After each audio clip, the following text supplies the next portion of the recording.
Hello, everybody, and welcome to the Women's Soccer Show. I'm Sarah. And I'm Ali. And we are tired. We are so tired, everybody. Things we do for content. Yeah. Well, I imagine all of our listeners are as well tired. It was a massive weekend. I'm just going to say of women's sports for any of our US listeners. There was also a WNBA game this weekend. Like it was a big weekend. And by the end of decision day, NWSL, I was like, oh my God, I'm exhausted. It was a lot. But we're mainly tired because we traveled. I went down to LA. I was at Angel City versus Portland, which we'll come on to. You were watching Chelsea take on West Ham. I was. Went as media, and as much as it pains me to say it, the Chelsea media lot are so nice. Shout out to Chelsea TV, who were just really helpful to all of us. But this is the sacrifice I make for you guys. I was due back on the last train from London to Manchester, realised I wouldn't get the content to change my train ticket to a coach ticket, and I didn't actually get home until 3:30 in the morning. Yeah, it's been a weekend of traveling, but we're getting ahead of ourselves. First things first, as you all know, how we are enjoying kicking off these episodes is WSL Fantasy League update. And weirdly, the site isn't updated right now at the time that we're recording. So if it's not in like a day, we'll reach out and chat with them about it. So we're sad that we don't get to give you like a round 3, game 3 update. But I will say, I'm very proud and happy to announce that I did set my lineup this weekend before the weekend kicked off. I set my team, I set my lineup, and then I got worried because I logged on today to see how I did in the past weekend, and it said I had 0 points across the board, and I was like, oh my God, did I forget? Did I do something wrong? Did I scrap my whole team? What have I done? Yeah, guys, she was so proud. She sent me a message being like, I did it! I was like, I'm so proud of you. But no, I didn't get 0 points. It just hasn't updated yet. So maybe we'll give the update on socials or just a double next week. But maybe that's for the best because we don't have a lot of time for fantasy because we have so much to discuss. We're going to kick it off here with some NWSL because the final weekend of the regular season just passed and it was something else. And then, of course, WSL because it's really not like there's nothing going on over there either. Yeah, it was a real quiet weekend this weekend. Don't know yeah, what you're totally. talking about. Nothing, really no talking points, I don't think. I definitely wasn't just like pumped with adrenaline at 7 a.m. All right, let's do it. So that's it. Starting with decision day. NWSL, the top 6 has been decided. We know who's going into playoffs. We know who's playing who. But let's talk about how it all unfolded. We do know. So San Diego Wave win the NWSL Shield, everybody, in their second ever season in the league. They have won the NWSL Shield. The Shield, for the record, is not just a tiny little plate that you saw in the photos. I have a gripe with that, right? And so this was pointed out. Okay, go for it. And then I do want to say the significance of it because it's not just a little plate, but it is funny how terrible that trophy is. Please do, because it was pointed out to me by Rhiannon, who is a avid listener of the pod, who massive Rangers fan, so got us all into the Scottish League and everything else, went to me and went, that is not a shield, that is a plate that I could eat my dinner off of. And then I looked and I'm like, it's not even shield shaped. Like, it is the most pathetic looking trophy. Like, is that the one the team get to keep? Is that what it is? I actually don't know. Because it's poor. It is. There are some funny jokes going around social media, like the shield should actually be like shaped like a shield, yes! And people are like, "Is there like a spare plate with Portland's name on it with like 2022 and 2023 engraved in it somewhere because they've missed out twice in a row?" Which I'll also come on to. Sorry, Portland fans. Yeah, it's okay. Yeah, I was like, how is it not shield shaped? Like, I don't understand what this is. Okay, but this little plate is worth so much more, everybody. And it's not just worth a bye in the playoffs. It's not just worth home field advantage. It's not just worth bragging rights. For those of you who don't know, every single player on San Diego Wave now gets an extra $15,000 in their paycheck. And that is massive. Okay. That is huge. So the symbolism's huge. I will give it that. But no, congratulations to San Diego. Congratulations to Casey Stoney, because she has proved time and time again that if you give her the funding, you give her the freedom and the creativity, she will fly. And we saw it when she brought Man United up, and we've seen it now with San Diego. Like you said, it's their second season in a very competitive league, and they have fought their way all the way through. And it will be interesting to see if they can do the double. It's funny because it really doesn't feel like their second season. Like I went to go say that and I almost stopped myself because I was like, is this really just two? But you can think of it as Naomi Girma's first season was last year, and now she's won the NWSL Shield now in her second season. And Portland miss out on the Shield in the last game of the season for the second year in a row. We'll get on to that before we get into games because there's just too much to talk about here.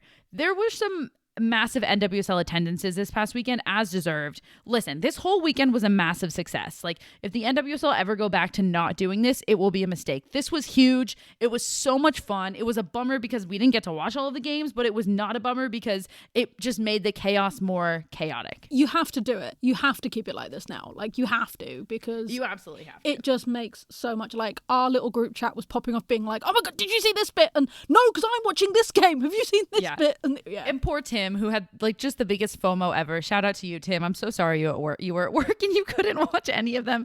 And I hope you muted the group chat because we were really going at it there. But NWSL attendances this weekend, over 30,000 people came to San Diego to watch them win the Shield, which, by the way, wasn't guaranteed. They didn't even have it under their control. 30,000 people showed up to hope that it would fall their way, and it did. 22,000 people in Los Angeles, 15,000 in DC, 9,000 in New York for Gotham and Ali Krieger's last game, and over 8,000 in both Chicago and Orlando. Mind you, Chicago was out of the play. They were one of the first teams out of the playoffs, and 8,000 people are in Chicago. So huge across the board. We absolutely love this. 100%. I love seeing domestic games growing. So where to even begin, Ali? Where to even begin? I have to say this has probably been my favourite season of the NWSL for a long time. Mainly because I didn't know where it was going to go. And also it was nice to see new teams like San Diego. And we'll start with them because they are the Shield holders. They are, for the moment, semi-champions. But to see new teams, because like I said, we have a lot of old guard teams in the NWSL that you regularly see in that top spot. And it's so amazing to see these new teams like shoot up. So yeah, so let's start with San Diego. Let's start with San Diego. San Diego, as we just mentioned, won the Shield for the first time. They took down Racing Louisville 2-0. But as I just mentioned, they did not control their own destiny. They needed 3 points and a Portland loss. Essentially, there were like a lot of other very interesting scenarios based on goal differential and ties. But let's just say, at the end of the day, what they really needed were 3 points and Portland to lose to secure the Shield.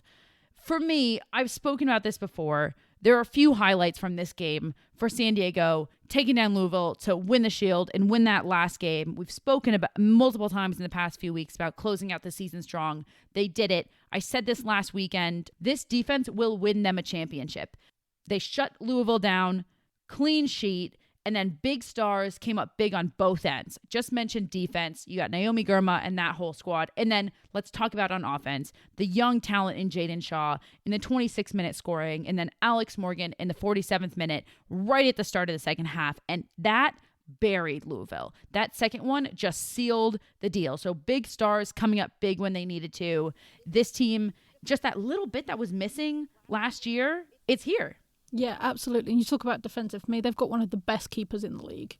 Sheridan, for me, is one of the best keepers in the league. So to have that, and then you've got in front of her, you've got Del Kemper, you've got Girma, you have got Westfall. You've got so many great players in front of her as well. But yeah, hands down, defensively, they were so tight. So I think that this just leads us very nicely onto San Diego take the Shield and Portland.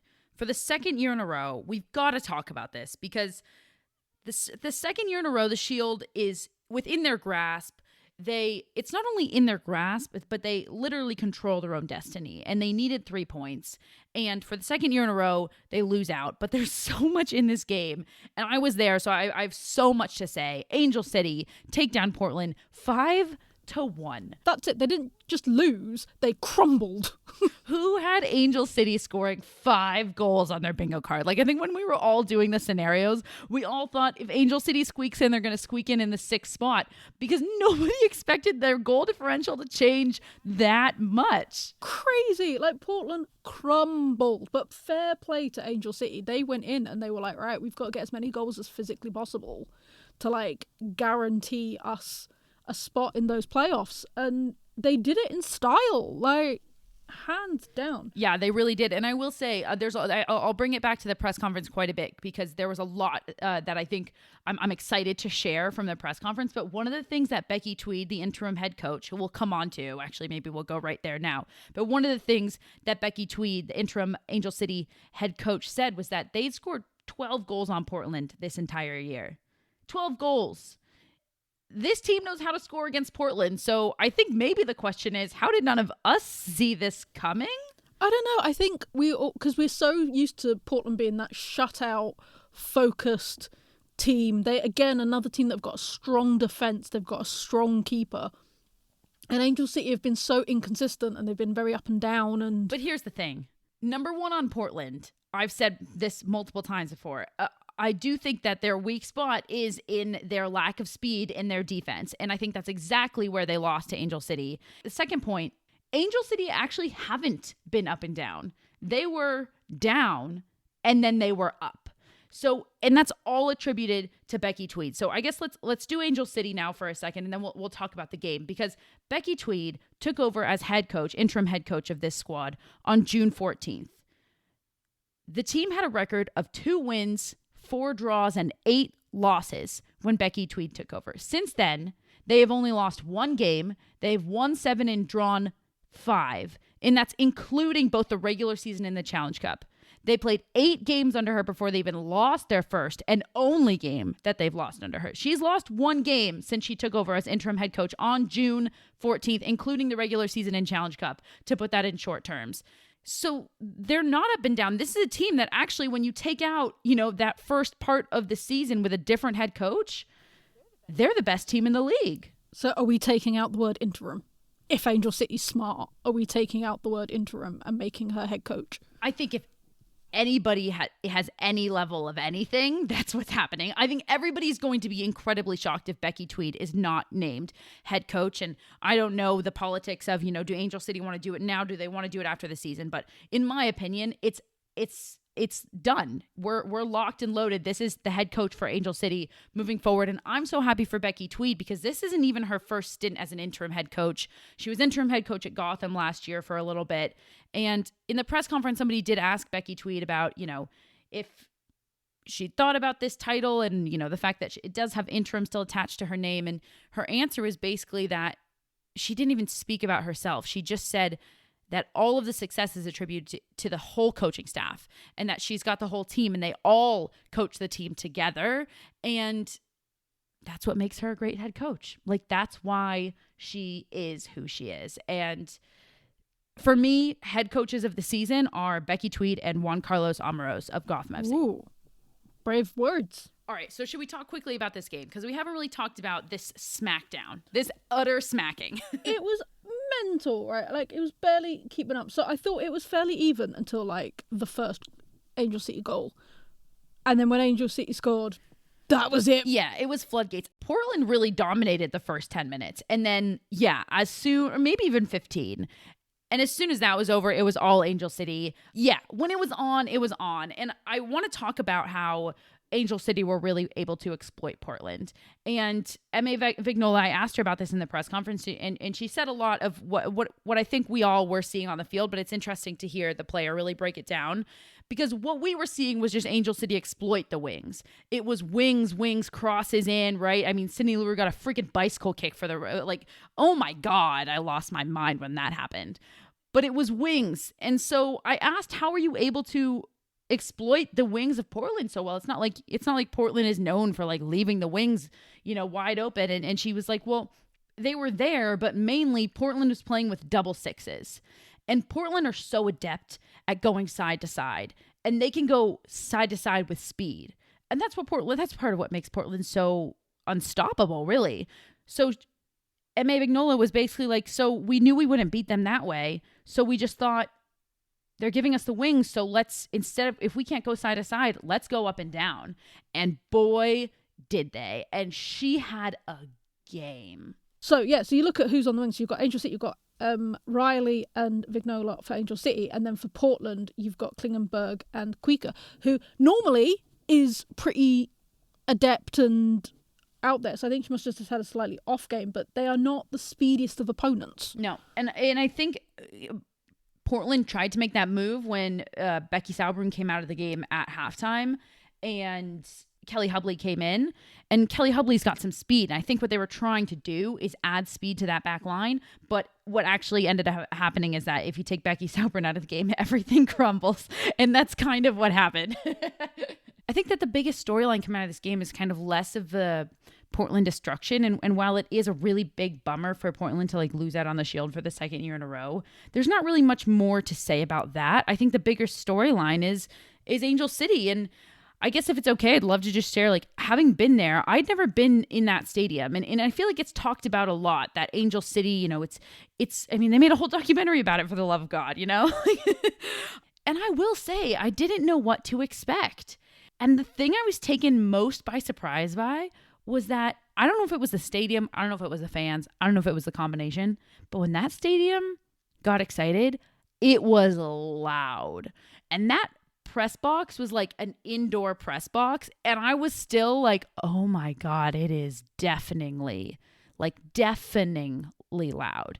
When Sydney Leroux scored that bicycle, which I just keep bringing up because we have to spend a moment on that, I have not heard a soccer stadium that loud maybe in my entire life. And I've been to Camp Nou.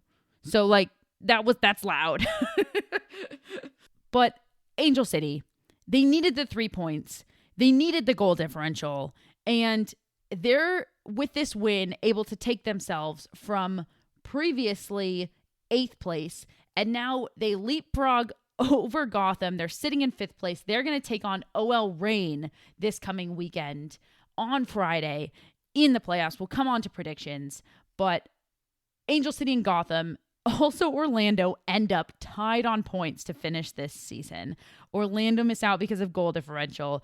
Gotham gets 6 because of goal differential. And Angel City, my oh my, talk about doing the thing. I'm really excited to talk about predictions for with this team and what they might be able to do in the playoffs. A little foreshadowing, because before we get into predictions, let's keep going on this weekend. Okay, so the next game that we have to talk about, because that had the biggest headlines, I would say, apart from the two title apart chasers. From the mini plate. Yeah, apart from the two title chasers, it was the Washington Spirit, North Carolina Courage game.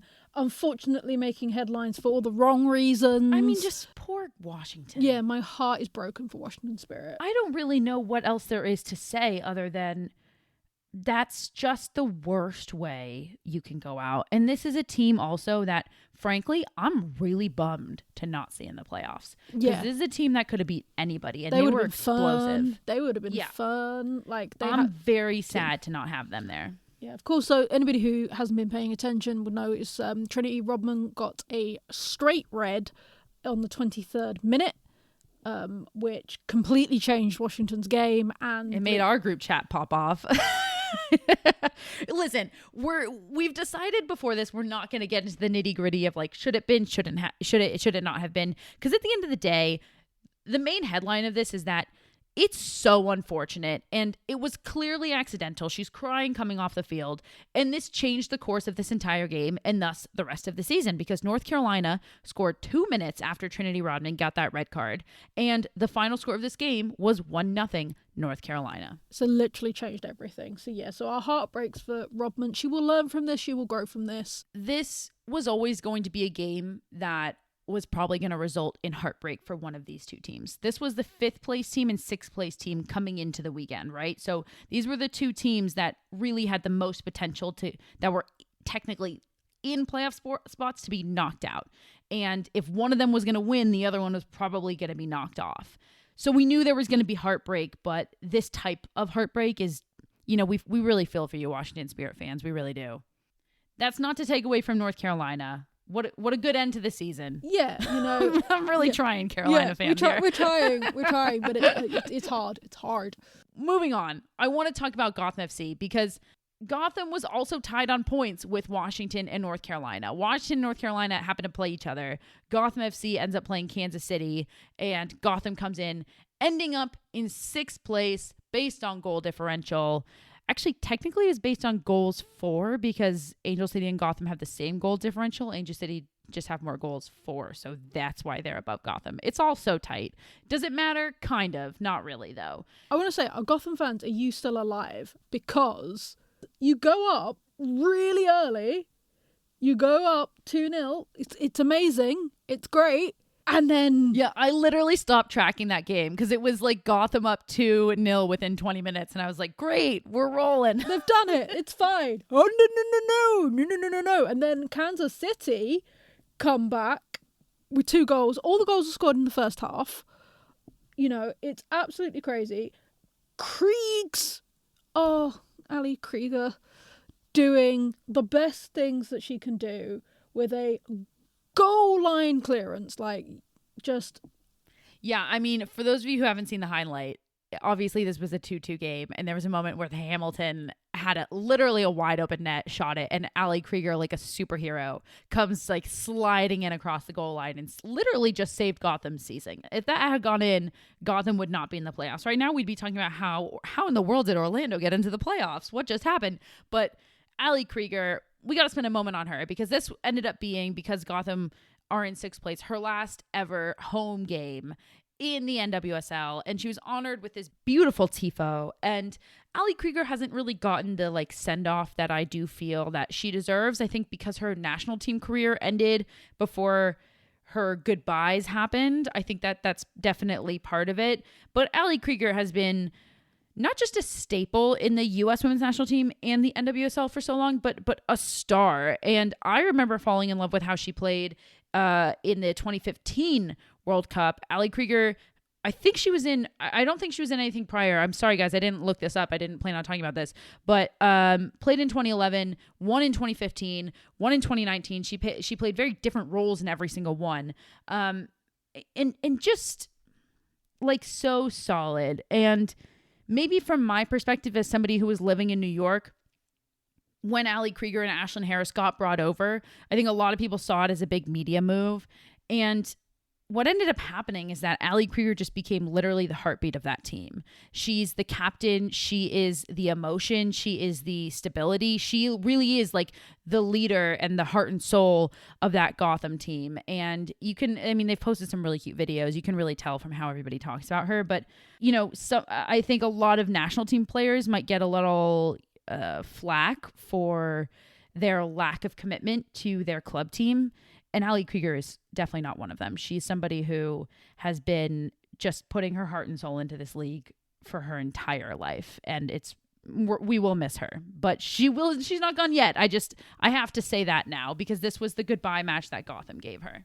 I have to say my favorite fact is, so Krieger means warrior in German. Oh. And her nickname when she played for Frankfurt was Warrior Princess.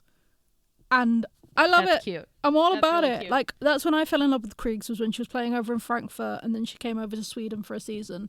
And she's just one of those players that you know that nothing has been left on the pitch. Completely. You know that if Kriegs is in your team, you've got a player that has left you absolutely nothing. Like, you cannot ask for more. So I'm hoping Gotham can do a solid and get her a couple more games.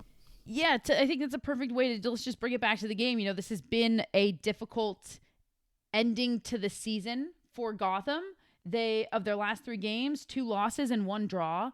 Not great as a way to go into the playoffs, and they will be taking on North Carolina at North Carolina. So we have our 2 playoff matches set. We've got the 3 seed hosting the 6 seed and the 4 seed hosting the 5 seed. Now, first game is going to be played on Friday. And a little logistics here. Both games were supposed to be on Sunday, but because this first game, number 4 OO Reign, hosting number 5 Angel City, will be in Seattle, it will be played on Friday because OL Reign play at the Seahawks Stadium. For my UK listeners, that's an NFL team. And the Hawks are playing on Sunday. So once again, because the women don't have their own stadium, they have to work around the men's schedule. So this game will be played on Friday. OL Reign versus Angel City. Allie, predictions. I think it's going to be a close one. I do think it's going to be close because they're both coming in with great momentum. I think Angel City will take it, but only just. I agree, but in a different capacity. I think Angel City win 2-1, and here's why. OL just won their first game since September 3rd. Goals from Pino and Fishlock could indicate that their team is firing on all cylinders again, but we just touched on actually how dominant Angel City have been for quite a long time, and it's deceitful because you look at their record overall and it doesn't feel like they have been. But to have lost one game since June 1st, I call that being dominant. And coming off 5 goals against Portland, the mentality that this team has, they're peaking at the right moment. I think it's Angel City's. So the second game is the 3rd seed North Carolina Courage, who will take on the 6th seed Gotham. As we mentioned, that will be on Sunday. This one I'm less sure about, I have to say. I'm not sure. It literally could go any way, and I think it might be one team nicks a goal. So this is fun because I do feel that the East Coast rivalries are really developing. The North Carolina-Washington, the Washington-Gotham, and now also the Gotham-North Carolina. These are all rivalries that are really budding, and these teams just played each other in early September. They drew 3-3, and I think this game is going to be pretty much equivalent to that game. I expect there to be a lot of goals. I expect it to be a similar style of play, and I honestly think that it will go into overtime. And it's a tough one, but I'm going to go with my heart because I'm sorry, just going to show my bias. I want Gotham in it, so I'm going to say Gotham takes it in overtime. I think Gotham will do it too, and I think it will be a 1-0. So we both just picked the away teams. We both just picked the 5 and the 6 Because seed. I don't think home advantage is the same thing when it comes to tournament. Because the way I'm seeing these playoffs is I'm seeing it as tournament football. Okay, it is tournament football. It's not like regular season. It is tournament football. Home advantage has very little to do with tournament football because it is so much do or die. And I think, especially Gotham have got a lot to prove because they were up and down and all around and everything else, and they squeaked. Let's be honest, they squeaked into that 6th spot. I actually disagree. I think home field advantage means a lot, but here's the thing about Gotham.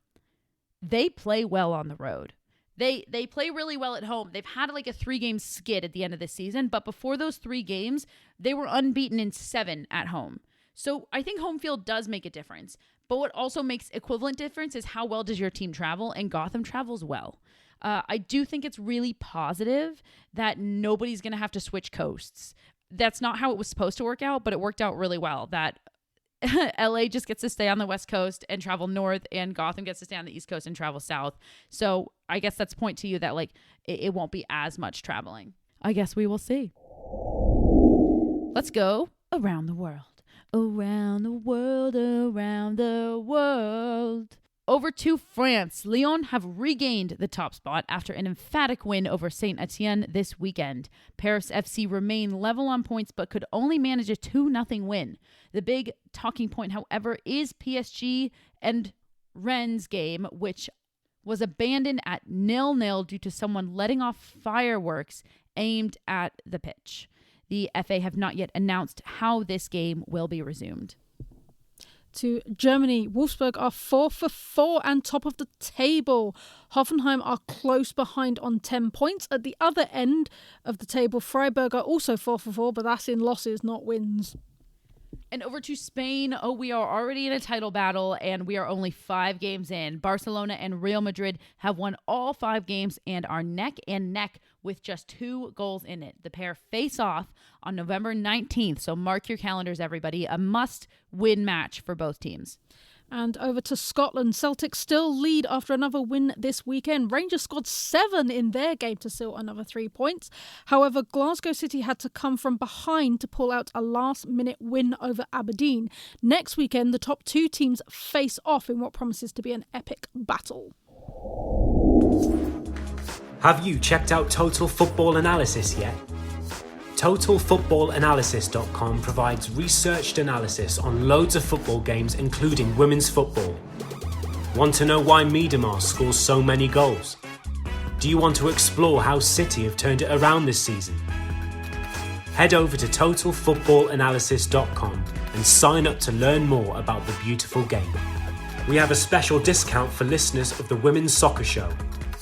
At checkout, type WOSO10 to get a full year for €10. That's €40 off the yearly subscription. Head over to TotalFootballAnalysis.com and type WOSO10 at checkout. Over to the WSL. That's right. There was chaos in the NWSL and there was chaos in the WSL. I mean, I do feel that this table is more chaotic 3 games in than it has been in the past. For sure. For sure. Like, it's been mental. It's been absolutely crazy, these 3 games. And I will just, drop a couple of names. But talking to Emma Hayes on Saturday, and she was asked about, like, the close game, because Chelsea took it, but, West Ham gave them a game. And that's not my bias, because she turned around and said, this is a much better team than a season ago. This is a better team than 2 seasons ago. And we are feeling that gap close. You look at your Tottenhams, you look at your Liverpools, and it is just getting narrower because teams are getting better. So I don't think, if you'd said to me when we did our predictions 3 weeks ago, Man City, Leicester and Chelsea would be top 3 and Chelsea wouldn't be at the top of that top 3, I would have laughed at you. So it's been crazy. Well, I think if I had asked, will there be any teams with 3 wins out of 3 games, both of us will probably have been like, yeah, maybe a couple, actually. No teams have 3 wins of 3 games. Everybody's got a draw or a loss. Nobody's perfect right now. And yeah, the table is going, I hope, to stay like this all season, but there's just a lot to talk about. And it was a rough Sunday morning for me. Maybe that's why I was so tired, because it went from getting up to watch the Arsenal game at 6 a.m. Nobody should have to go through that at 6 in the morning, to the NWSL chaos in the afternoon. And I think by 5 o'clock, I was like, I think I need a nap. I don't know where to start, but I will maybe I just want to start on Arsenal because I mentioned that. If that's okay. For those of you who didn't see, I mean, what in the world? Aston Villa go up in the 25th minute. They're up 1-0 for basically the entire game. And then in the 92nd minute, Katie McCabe equalizes. And then in the 94th minute, Alessio Russo puts in the winning goal, the go-ahead goal, and Arsenal take it because, listen, I don't really know what else to say other than I should never have to endure that much adrenaline at 6 a.m. ever again. But this was a must-win situation. Like, let's just call it what it was for Arsenal. If they had dropped this 1-0, it's dire. Yeah, that would have been their season pretty much over, to be honest. Yeah, I mean, we talk about how tight this table is, but there's a certain amount of games that if you go 3 games into the season and you've won 0, then you have to start examining how the rest of your season's going to go, because and that's why it would have been dire. I'm not talking about like points, wins, you can't drop more than X amount. I'm just talking about if you are winless in 3 games and you were supposed to be contending for the title, something's not right.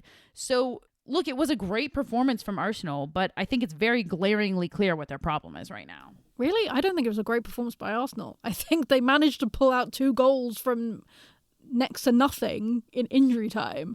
I think it wasn't a great game, full stop. And we'll get onto it when we talk about Villa. It was a bit of a pathetic game, to be honest. I mean, a highlight is Beth Mead's back, which was great to see her get some minutes. Guess Mead is back, which we definitely enjoyed having her back for a bit. But the thing is, there is something not clicking with both these teams, and it just so happened that they managed to click it in the 92nd and the 94th minute. I think that's a perfect way to describe this matchup. There is something not clicking with both of these teams, and both of these teams were teams that were supposed to be clicking all together. I will say, for me, I'm not disappointed in necessarily how Arsenal played. I think when I say it's glaringly obvious what's missing, it's the amount of shots that you can actually get on target. Like, you're creating opportunities, but are you creating dangerous opportunities? And where Arsenal are lacking is the dangerous opportunities category. Yeah. Correct. Yes, that's exactly it. Like, they'd like to shotgun the goal, but I would say, like, most of them weren't particularly. Yeah. And then on the other hand, you know, it's not clicking for Villa. No. Talk about losses, 3 out of 3. And this is a team that, frankly, I didn't think performed well. I thought they performed well in the United game, and in their other 2 games, I don't think that they've performed well. So what's not clicking for Villa? What is it? Well, it's one of these things that, like, they've got some great talent. I do think they're missing Hansen. I think having her out for 3 games is huge, and that's really impacted them. They've got some great talent, but the problem is it just, like, 11, 12 great names, and nothing's really coming together for them. Also, there's, like, stories going around that there's a bit of, you know, behind the scenes drama with attitudes and things like that. So we shall see. I think what needs to happen is Carla Ward needs to give them a kick up the backside and be like, do you want to get relegated again? Because it can happen. Like, do you want to be in a relegation battle? You're 3 games in and you've not got a win, and you've played teams that, with the calibre they have, they should have got points off of... I'd say they should have got points off of Man United. I think Rach Williams doing Rach Williams things aside, they should have beaten Liverpool, and they should have, again, gotten points off of Arsenal. Like, maybe, again, a draw rather than a win, but they should be maybe on 5 points instead of 0. Yeah.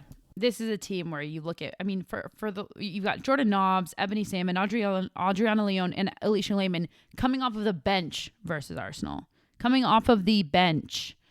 I feel for you, Villa fans, because this is a moment where it felt like it was all coming together. And listen, like we said, we're 3 games into the season. Anything can happen, but it seems to be going in the wrong direction for Villa. It started with a good game, a difficult result, and since then it's been bad games, bad results. All right, so moving on from Arsenal, Aston Villa, because I just still am beside myself at how I had to wake up on Sunday morning. Let's talk about another game. I really do want to talk about this Liverpool-Everton matchup, because this was an underrated matchup. Yeah, Merseyside derby never disappoints. It's one of those things that it doesn't matter where each of the teams are, like, personally, in the league, whatever. This is a game that carries so much weight. These are 2 teams that have been in the WSL since the beginning. There's also the added thing because of, like, the men's teams hate each other, so therefore it sort of feeds through with the women's teams. For any non-UK listeners, the men's teams are literally separated by a park. There's, like, you've got Everton Stadium, a park, and then you've got Liverpool Stadium. So it's Sounds like they could be friends. No, it's a very intense rivalry. But yeah, so it's always a huge thing. It was played at Anfield, which is the men's Liverpool's home ground. So they took advantage of international break for the men and have played it there. But the problem is, it's really unlucky for Liverpool because they've never beaten Everton there. They've played Everton 3 times there, and they've lost to Everton each time. And we've talked about Everton having, like, a dodgy start. You know, they hadn't quite hit the ground running. But to beat Liverpool at their home ground of Anfield is massive. Yeah. And Everton's one of those teams that I do think we can expect a little more from this year. And Liverpool's been off to a great start. So this was a really positive result around the WSL and for Everton. I'm sorry, Liverpool fans, because obviously for everybody except for you. But again, the competition level here being raised. Yeah, absolutely. Everton lost their 2 opening games and their Conti Cup game against Man City. So to come back and, like, 1-0 it, you know, is absolutely huge. The big talking point has come out of it, though, is Matt Beard, the Liverpool coach, was not happy with the officiating. And he has come out and said that he went and spoke to them and all they said was, well, it'll be reviewed. He was convinced that the goal they got was not offside. Looked offside to me, but that's just myself. And he's saying that it's not just him and that the officiating needs to improve, which we have all talked about and we won't get into nitty-gritty. But what I'm curious about is, will he be fined for it? Because we've seen in the past that certain managers get a pass and they sort of get away with it. Casey Stoney. And then other managers do get fined for it Carla Ward, for example, got fined for her comments about officiating. So I will be curious to see if the FA hand down a fine for Matt Beard for his comments. I don't remember if it was on Patreon or on our regular episodes where we talked about fines being issued. I think it might have been on a Patreon episode, but it is an interesting topic. So everybody head over to our Patreon. We really dig into this idea of like, should players and coaches be fined if they do feel that they were wronged? And finally, I think there's one more game that we really want to touch on, or teams that we want to touch on. It's teams more than this game, but specifically, I want to shout out Leicester City. We mentioned them last week, and we said that they've had 2 great games, but it's been against Bristol and Everton. Let's see what they can do in a similar / higher ranked team than themselves. And they have proved it, man. So they played Liverpool in the Conti Cup midweek, beat Liverpool 2-1, which we said would be a huge game for them. And then they've come to Man United at Man United, and they went ahead 1-0, and it was just a moment of switched off that allowed Letitia to get that equaliser. But Leicester have gone from getting 0 points in their first 3 games last season to they've now got 7 out of a possible 9 points this season, and they've played some tough opposition, so fair play, Leicester. So they take on City next weekend, which is going to be a top of the table battle, everybody. This is number 1 City playing number 2 Leicester. Can you imagine it? Again, if you'd said that to me 3 weeks ago, I would have laughed at you in your face that either of the cities were that close. Let's be honest. All right. So that's a matchup I think I'm absolutely looking forward to, because I think Leicester absolutely can take points, whether it's 1 or 3 off of City. And I think that this will be really fun to observe. Allie, games you're looking forward to this coming weekend in the WSL? Oh, there are so many. There are so Other than West Ham. I guess you're allowed to say it. I think that'll be a fun game. Obviously West Ham Liverpool. That's always a fun game when Matt Beard comes home. I would honestly say I'm really excited to see what Chelsea and Brighton can do, because Brighton have been a bit up and down recently, so it'd be good to see if they can get their mojo back. And like I said, Emma Hayes says the gap is closing, but Villa Tottenham is happening on Saturday. Is going to be massive, because Tottenham are on a streak right now. Okay, they lost their opener to Chelsea, but they won their second game, and they won against Brighton this weekend. So if Villa lose 4-4, what does that mean? Yep, this is massive. It's massive for Villa. It really is. And I'll throw in, we just talked about Everton. Everton coming off of a win. They're playing United. Everybody's been shaky. This is a truly this is what I wanted to see in the WSL, where we're not calling out 1 or 2 games. That's going to be a good game. It's all of a sudden we're looking at all of these games and we're like, oh, hang on, something could happen there. Oh, something could happen there. Something can happen in all of these games. The only one that kind of rings to me of old WSL is poor Bristol City, and everybody kind of looking at them like, where are they going to get points off of? And perhaps this falls at a perfect time for Arsenal to play Bristol City, because Arsenal kind of need a game where they might be able to get rolling. Absolutely. Though, a very quick word on Man United. So Gabby George went off very early in that Leicester City game. She couldn't put any weight on her leg, and unfortunately it has been confirmed at the time of recording. It is the dreaded 3 letters.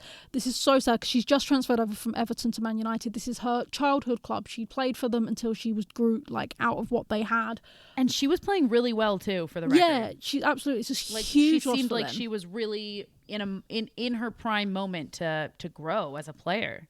Yeah, absolutely. So our thoughts are with her, and we hope her recovery goes as quickly and as smoothly as it can. She's at the beginning of a very long journey.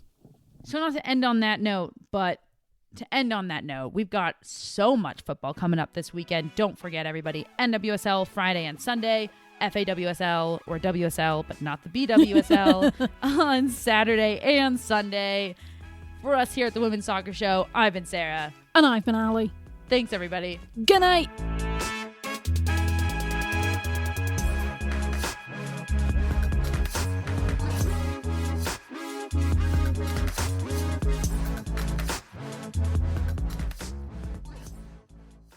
This podcast was edited by Monkey Hill Media. Visit monkeyhillmedia.com for more information.